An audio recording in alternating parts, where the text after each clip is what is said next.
Just brought you the story of some of the chilling and newly revealed images from Bucha. Here in Kyiv, I spoke about what happened in Bucha earlier with the UN Secretary General Antonio Guterres.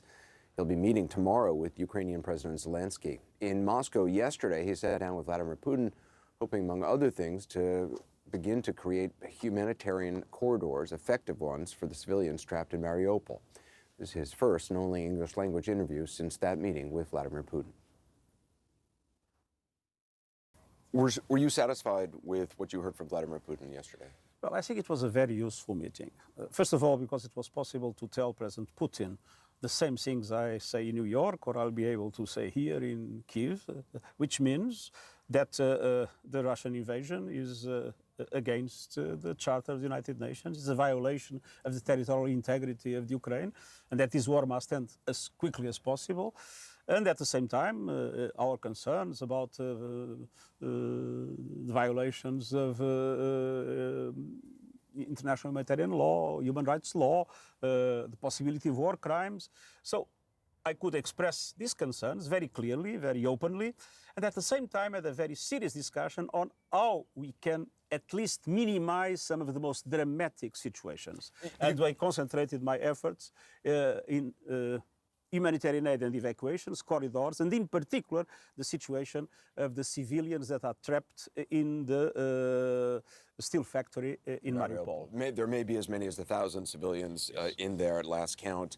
The humanitarian corridors, it has been very frustrating, obviously, for Ukrainians trying to get out. Russia says the corridors are open, and yet Ukrainian officials say they continue to bomb into locations, or the corridors may be open, but heading only to Russia.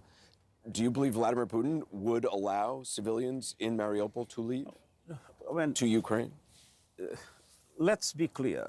President Putin agreed with me in principle that we would have, with the support of the UN and the support of the International Committee of the Red Cross, that we would have the evacuation of those civilians into the territory controlled by the Ukrainian government. And we have been working on the details. At the present moment, they are being discussed in Moscow between the Ministry of Defense and our people, here also in contact with the government of Ukraine, to see if we can have a situation in which nobody can blame the other side for things not happening. When, some people look at the UN and are frustrated that on the Security Council, Russia obviously has a veto and can stop anything from the Security Council really ruling on what is happening here. What do you say to those who say that the UN can't be effective because of that? Well, the UN is not only the Security Council. The General Assembly was clear in its positions, and we have 1,400 UN staff in Ukraine, and we have already distributed different forms of humanitarian aid to more than 3 million Ukrainians. And one of the reasons of my visit is exactly to organize things in order to scale up our action and to be able to do much more for the Ukrainians that are in such dramatic circumstances. As for now, though, your sights are trying to focus on what you think may be achievable just in terms of getting civilians out of desperate situations, as opposed to a multinational meeting to try to actually end the war. I mean, the war will not end with meetings. the war will end when the Russian Federation decides to end it, and when there is, after a ceasefire, a possibility of a serious political agreement. We can have all meetings, but that is not what will end the war. What role is the UN playing in terms of war crimes investigations on the ground here? Because yesterday, Vladimir Putin, after your meeting, continued to say things which were not true, saying that the bodies that were found in Bucha was a provocation, and that's a reason why negotiations failed, because of these false images of dead people, when it's clear Russian troops killed civilians in Bucha. Well, since the very first moment when the news of Bucha appeared, I said we need an immediate independent investigation, and we need to have accountability. And I must say, I am very hopeful that the International Criminal Court prosecutor is here, that they are investigating. That is the right way to do things. There is also a group of 3 members of a committee of inquiry of the Human Rights Council.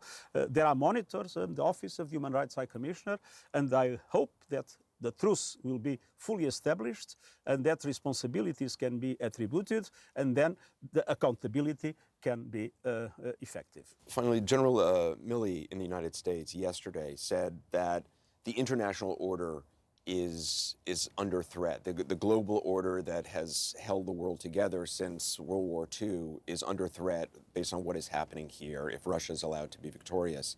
Do you agree with that? That international security is at threat here? International order, for me, is essentially the Charter and international law.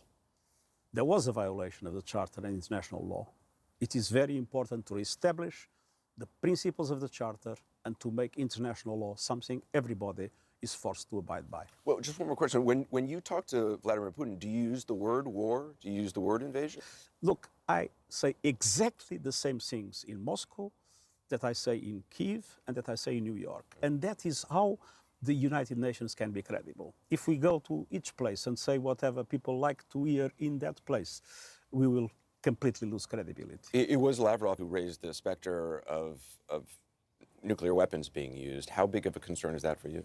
It is a concern, but I'm sure that the world will avoid that risk. I mean, it would be absolutely unacceptable to think about it. Mr. Secretary General, thank you. Thank you very much. All the best. I appreciate it.